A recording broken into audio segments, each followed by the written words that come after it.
Nwokejiobi died in a daylight knife assault on Saturday in what is suspected to have been a targeted attack in Cambridge.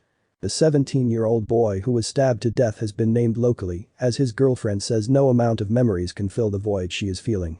Nwokejiobi died in a daylight knife assault on Saturday in what is suspected to have been a targeted attack in Logan's Meadow, a park in Cambridge.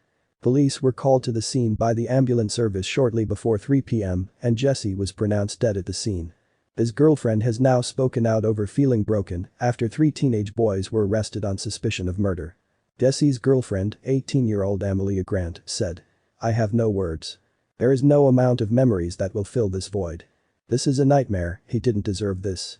His soul was amazing and he had the kindest heart. I feel blessed to have been a part of his story. I miss his smell, his smile, and his beautiful brown eyes. I pray we meet each other in the next life and finish what we started. He was my best friend, my soulmate, my everything. I can't believe he's gone."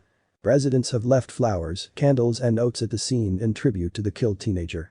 One wrote, "I love you, Jesse. I will always think of you. Love, Freya and Brooke." The police murder investigation is ongoing with police scouring the area with specialist scientific services units. The area remains cordoned off and the pedestrian bridge across the River Cam is still closed to the public. The 14-year-old boy was arrested at his home in Cambridge at about 11:30 p.m. on Sunday.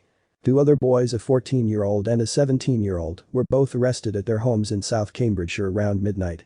Detective Superintendent Carl Foster, from the Bedfordshire, Cambridgeshire and Hertfordshire Major Crime Unit, said, "We believe there were members of the public at the scene who spoke with paramedics but left before our officers arrived."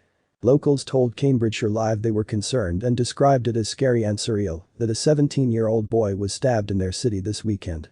One woman said, "I have to cross the crime scene to get to places, so it's nerve-wracking to know that took place, especially in broad daylight. My roommate said he doesn't feel safe enough to leave the house wearing headphones in case he needs to hear someone running up behind him. I know they said it's a targeted attack, but the fact it did happen is scary because it could happen to anyone.